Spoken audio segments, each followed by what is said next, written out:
Okay, good afternoon, logical writing students. It's been a while since I've done this online thing, but basically this became my COVID studio. It's just my office with a whiteboard halfway in between, my desk and the door. Okay, so I know it's not ideal, but hopefully you can hear me and you can see what I'm writing on the board, and we'll do our best to provide the best teaching experience and learning experience for you. We've already had 2 classes, which is great. It's nice to make a dent into a cram class, which is, as we said, it's going to be over very quickly. Today is Sunday and there's no class, but what I'm doing right now is pre-recording our lesson from Wednesday because a number of students have full-time or part-time jobs, or your parents, there's various things that people are juggling at the same time. I understand what it feels like. As I said, I'm a PhD student, and I'm a father, and I have my own English consulting business too. So it's very hard to juggle these things, especially when everything gets squished together. So this is also for me because I'm very busy on Wednesday as well. So today I'm recording. I don't know if I will do all of the recordings today, but all of them will be ready by Wednesday. And you will have until Saturday night to watch them. You have to watch them. So you have to use your student number and you have to log in to the system, and there'll be let me just check my Korean. Kangwei, if it's my pronunciation isn't very good, I'm sorry. Kangwei Kwanri is the lecture schedule, and if you click on that, as I finish these lectures, I'm gonna upload them on the appropriate day. Okay, so just like a normal class, there's supposed to be 15 weeks. It's all kind of messed up, but there should be on the homepage, there should be a link telling you that you're supposed to watch this. But don't worry about it too much today. Today's your day off. Enjoy it. You do have to do some homework for tomorrow night, as we talked about. You have to submit that stuff on the thesis statements, but we do have class tomorrow afternoon. So if you have any questions, you can ask me in person, okay? So Wednesday, the lectures that I do for Wednesday, they're going to be uploaded. As soon as I'm done, I'm gonna upload them so you can watch them whenever you want. But they have to all be watched by Saturday night because I was told that I have to submit your grades on Sunday. So you have to prove your attendance by Saturday night so that on Sunday I can do my grading, because on Monday I'm going to Canada. Everything's a very tight schedule. Also, I put all the assignments up there, and I also made a few adjustments. Still trying to figure out, like I said, this is the expected schedule for the syllabus, okay? So there has been a few minor changes. So if you look on the Kongji board, on the notice board, you can look at it one more time and see that I moved things around a little bit. And I probably will do that again. Some of the things that I'm talking about are kind of connected to each other or overlapping. And we might be moving forward and backward in the textbook. And of course I have my own material to add as well, okay? So please bear with me and keep checking the notice board, just if you want to stay updated. Otherwise, come to class with some paper and your notes and your textbook, and everything should be fine. One student requested that she be able to record my lecture. Obviously this one is recorded, so you don't have to record it. But when we do class in person, that's fine. I have no problem with you recording. And if you don't hear something clearly, you can ask me a question. Just put your hand up, interrupt. It's not a problem. if you don't understand what I'm trying to say, or I didn't say it, or I made a mistake. I'm a human being as well, so I might have said the wrong thing or made a mistake in what I was trying to explain.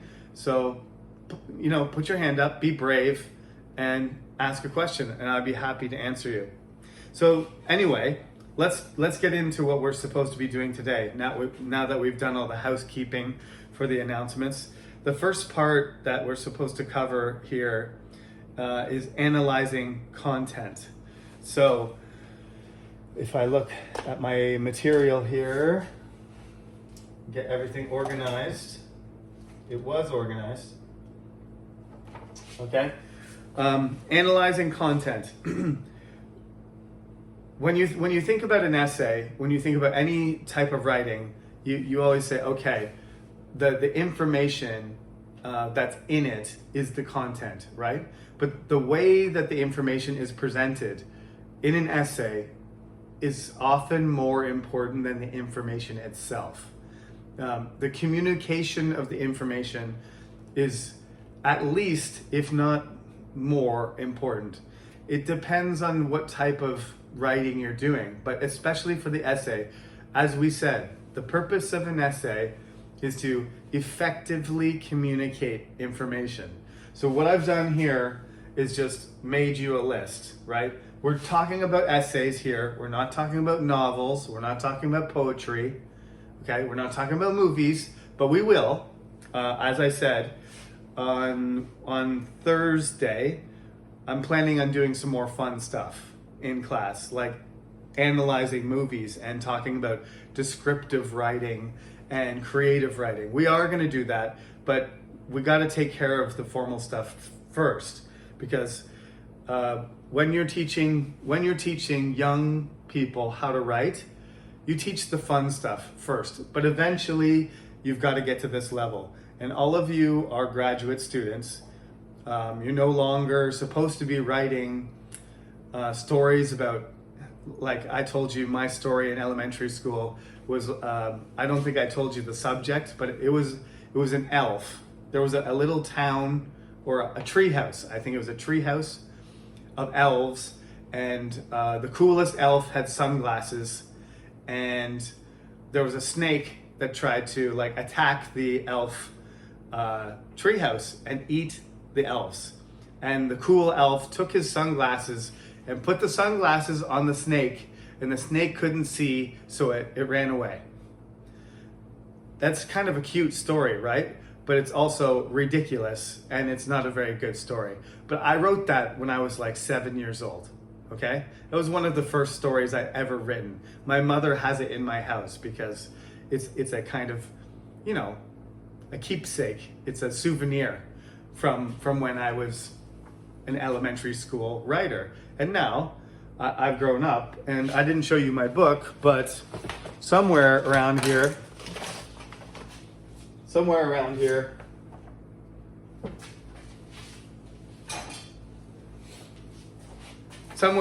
I have a book.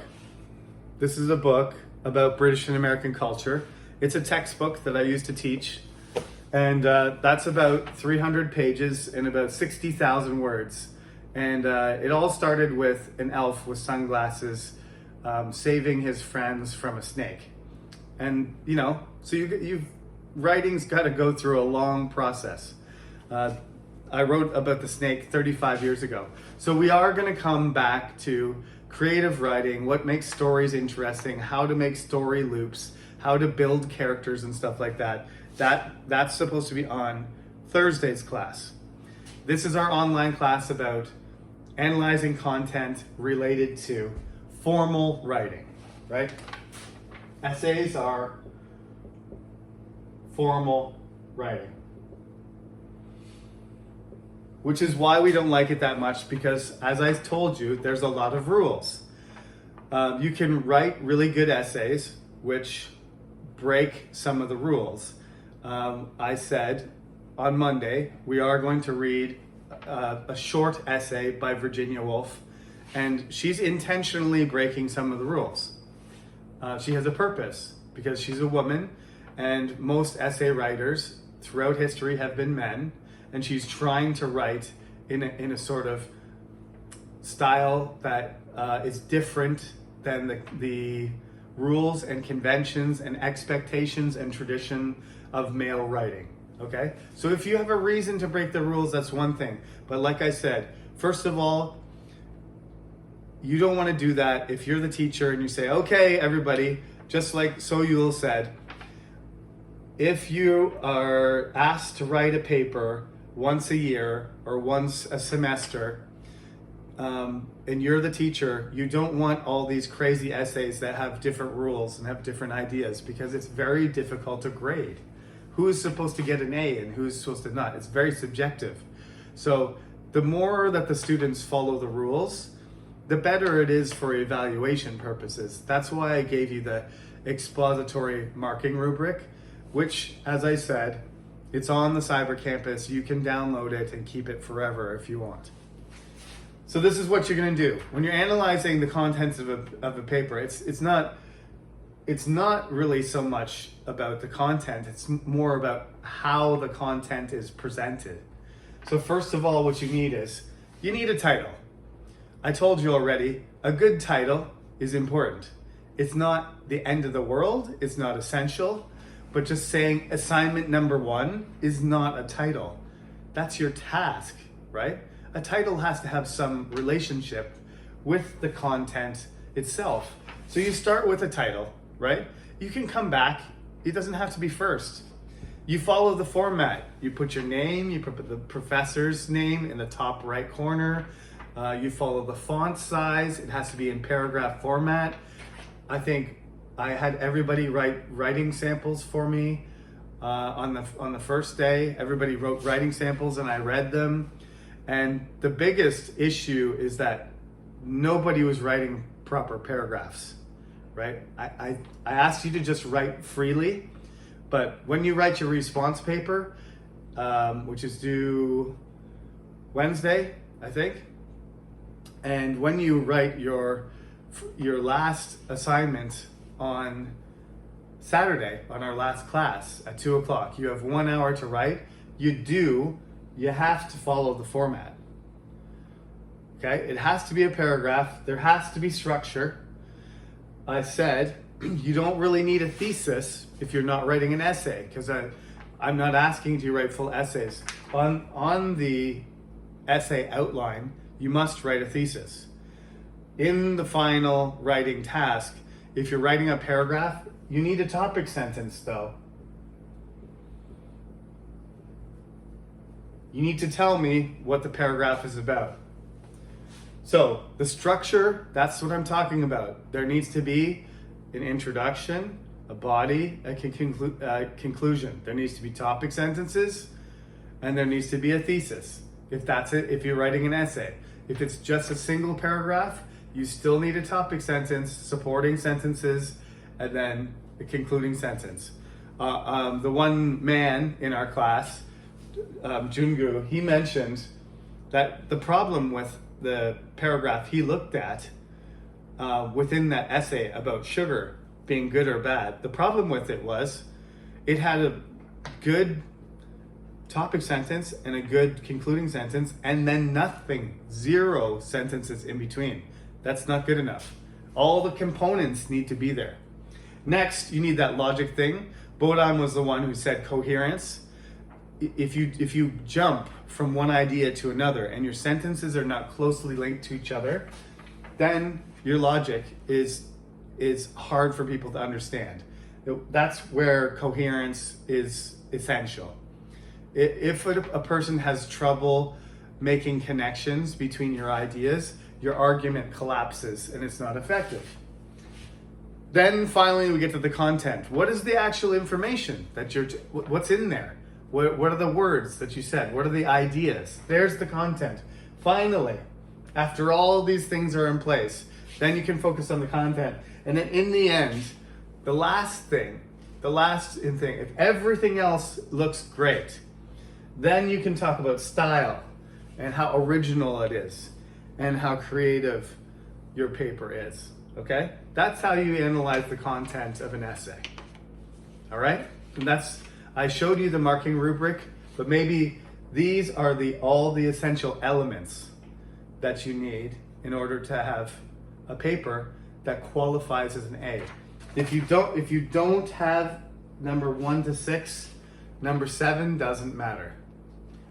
Again, I told you, one of my teachers told me, Jeremy, your diction's awesome. You use lots of big words. They're really good words. They're the right words, but these other things are not good. So that's not an A. Excuse me. So that's the first part of the lecture for today, analyzing content. Now, I'm going to read you. Like I said, we can't do everything in the textbook. We got to jump around, but this textbook is very useful, not just for your own writing, but for when you're teaching writing and you're saying, okay, how do I teach my students to write better? They give you a lot of advice. I use the book less because I've been teaching writing for 16 years or 17 years, so I don't really need to refer to it, but it is very helpful. If you read it over before you make a lesson plan, it can give you a lot of advice on how to approach teaching writing. So I'm going to read you this thing here. I think this is a good one. It's pretty relevant. This is on page 75 from our textbook. And this is what it's called. Future Proof. How green are electric car batteries? This is a big issue, and lots of people automatically think that having an electric car means you're an environmentalist and you're doing your part, okay? So this person's going to write this. Probably it's going to be a persuasive paper, but we can't really tell yet. Is it going to be expository and just give you facts and explain? Or is it going to try and convert you and say, electric cars are, next time you go to buy a car, maybe you shouldn't buy an electric guitar. I keep saying electric guitar whenever I say electric car. Next time you decide to buy a gas-powered or electric-powered car, will this article persuade you differently? That's the difference between expository and persuasive, right? So this is a couple years ago, but this debate has been around for a while. Kenneth Davies, March 14th, 2020. It's no secret that I believe electric vehicles, or EVs, are the way forward for societies unable to shake the transportation habit. Okay, so first of all there, I think that's a good point. Why is he saying that? Some people want to drive a car. There's other ways of going green, right? The bus, the train.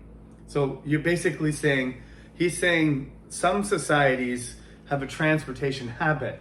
Probably he's referring to Americans love driving cars, but we all know Koreans like to drive their cars too. Some people have 2 cars, some people have 3. That's a little bit unnecessary unless you need a truck for something, and you need a family car for something else, and you need another car for commuting to your job. But usually, like, I only have 1 car, and it's tough to manage between husband and wife. But some people like really feel like a car is necessary, and that public transportation is cheap and good for the environment, but in some ways inconvenient. Of course, they have their issues too. There's manufacturing, of course, and the cost of sourcing the raw materials. Today, I want to dig down into one specific feature of EVs, the battery. We've had a lot of reader questions about EV batteries actually, and I'll address a few of them today. Okay, so this person is going to respond, right? This is somebody is talking about science and research. It's an expert. Sometimes we call this kind of stuff AMA, which in a famous site called Reddit, this is AMA means ask me anything. So, for example, a person will come on there. One of my favorite ones ever was Bill Gates did this once. He went on to this famous website called Reddit, and it was actually Bill Gates, and they did an AMA, and people asked him questions, any question, his personal life, his business, his ideas, his education, his whatever, his political point of view. That was the point. AMA means ask me anything. So what they usually have is some kind of expert, right? Somebody who's an astronaut, and you ask the astronaut, were you afraid when the shuttle took off and you went into outer space? Or like, did you feel sick? Or how did you take a shower? This is AMA. So moving on, Michelle H. from Sacramento, California asks, I'm concerned about some of the toxic materials in batteries. How much nickel and cobalt are needed for car batteries, and is that changing? Will it decrease in the future?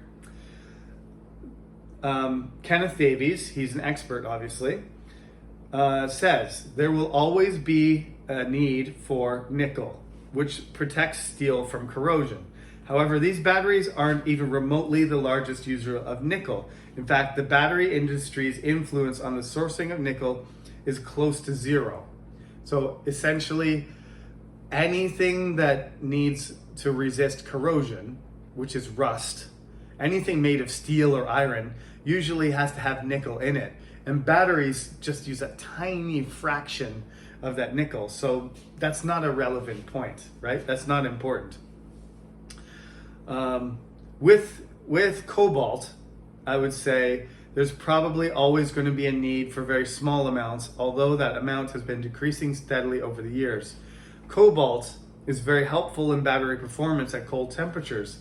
So in vehicles with active heating and cooling, it's not a big deal. But in your cell phone for military applications, it can be critical for performance. So the answer is nickel doesn't matter. There's nickel everywhere. Cobalt, though, is a toxic metal which batteries use all the time, even your phone battery, let alone a big battery that's in your car. So cobalt is a problem. Gunther W. from New York asks, I know car batteries don't last forever. Can they be recycled? If so, are they being recycled now? What are some of the issues with recycling car batteries? This is really an AMA forum, isn't it? To some extent, yes, car batteries can be recycled. Right now, about 60% of lithium-ion battery is recoverable, with the focus on expensive components. The recycling industry is catching up, though. I should say we would be hitting about 70 to 80% soon. For most Americans, though, that's a much better rate than for the stuff you put in the recycling bin that you have in your city. Right now, you'd be lucky if even 20% of that is recovered. The rest is simply diverted to the landfill. This is true, unfortunately. Koreans are very good at recycling, but the actual amount of recycling that happens is very small. The things that get recycled easily are glass and metal, and to some extent paper. But paper that is dirty, paper that has color and dye and chemicals can't be recycled without doing damage to the environment. So plain paper, right? Plain paper and cardboard can be recycled. Metal can be recycled quite easily, especially cans. Glass can be recycled. Most of the plastic that you throw in the recycling bin goes to the garbage dump. It's not the right type of plastic. It's contaminated. It's covered from, that's why people say, if you're gonna recycle plastic, wash the plastic first. If you just throw your delivery food, here, I'll just give you an example. This is my sandwich from the other day. This thing had a sandwich in it. It's very cheap plastic. If you recycle this, what are you gonna make? Are you gonna make a car out of it? Are you gonna make a plastic car? Are you gonna make an umbrella? This plastic is too weak. It's basically going to sit on the ground for like 25 years before it falls apart. And then it's gonna fall into little pieces of microplastic. This kind of plastic can't be recycled, right? Big, heavy plastic that is washed and cleaned can be recycled, but most high quality plastic needs to be almost pure. I've worked for chemical companies like LG and Lotte Chemical, and basically they're trying to do recycling projects, but a lot of the plastic we need, it has to be basically 99.9% pure. If you have any garbage and you have any other materials in it, it makes a weakness in the plastic. If there's a weakness in the plastic, it cracks.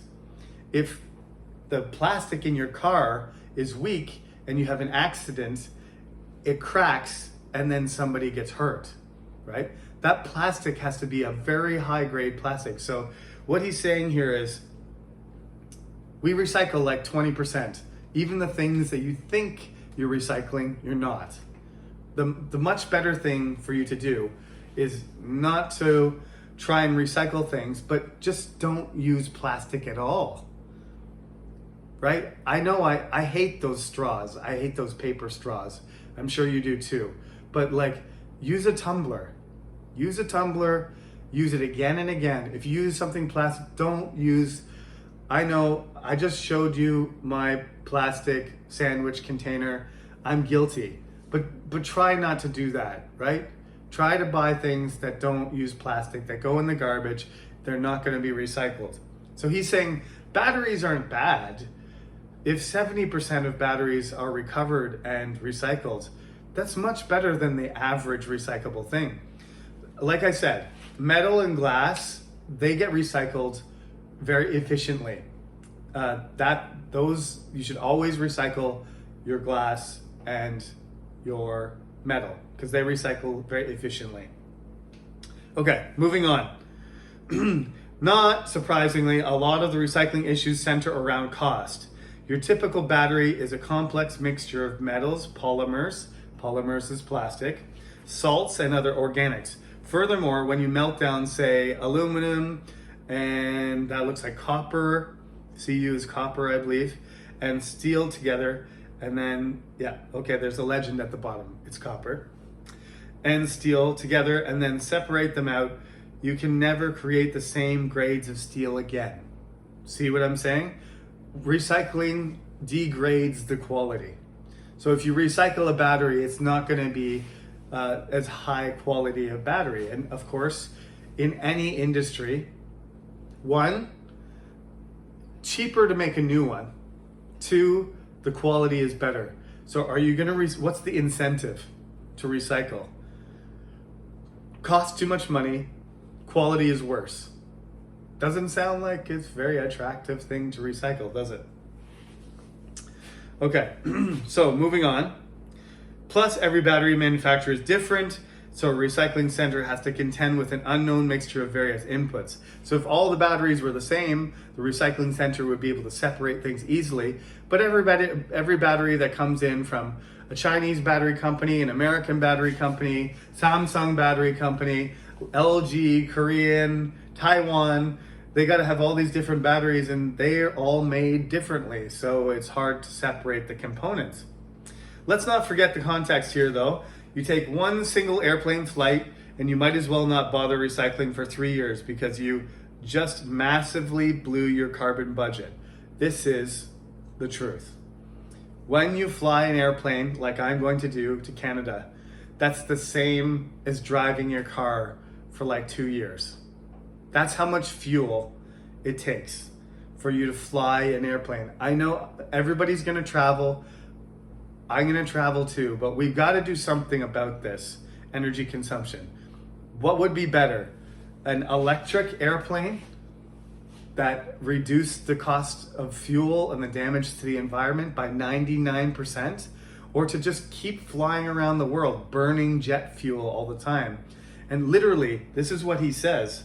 You take one single airplane flight and you might as well not bother recycling for 3 years because you blew your carbon budget for 3 years. One flight. Brutal. Think fair trade coffee is actually doing a good thing. You're better off drinking city water.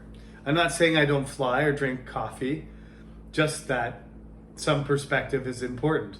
Let's face it, walking or biking is always going to be the most environmentally friendly choice, and public transportation after that. But regardless of the issues around price of materials, EVs actually are less carbon intensive than gas cars. And unlike gas cars, EVs get cleaner every year as the grid cleans up, whereas a gas car becomes less efficient every year it ages. So every year that we get cleaner electricity sources, electric vehicles become better for the environment and their technology improves. Every year that people drive gas cars, those cars get dirty and they break down and the engine needs new oil and it slows down, the efficiency the mileage is lower. So the longer you drive a gas car, the worse it is for the environment. Whereas an EV car, the longer you drive it, the better it is. I'm persuaded. Are you? So this is a particular type of essay though. The way that this writer decided to make their argument was to have an introduction, and each paragraph was to address a concern from a real person. This is a stylistic thing. But everything else was there. Title, format, name, thesis, structure, paragraphs. But the way that they did it is they decided to do it as a response to a question. This is a different kind of style. But this is an example of kind of breaking the rules a little bit, right? But this writer did it very well. So again, I'm trying to say follow the rules, but most of these rules have been followed right down to the content. The only difference was that they included some question that somebody wrote in, a real person had a real question, and they framed their paragraphs around that answer. That was a different stylistic thing. But 1 through 6 were done well. And of course, there's no grammar mistakes or anything else because the person wrote it and then there was a proofreader and an editor. So there's no grammar mistakes. Okay? So that concludes part 1 of our Wednesday lecture. So I'm going to upload this one and hopefully it'll be available by tonight and you can watch it whenever you want. It's probably better to watch this lecture and then, tomorrow watch the next one. And it's up to you. You can watch them whatever you want. As soon as I get this uploaded to the system, it'll be available for you to watch. And as I said, you will have until Saturday to watch it, but please watch it as soon as possible because, after Wednesday, you're not going to know what's going on. And I'm not going to say it again in class. So you do have to pay attention to what I said today. And that's it for part 1, but there are 2 more parts on the way. So thank you for listening, and I'll see you again for part 2. Have a good day.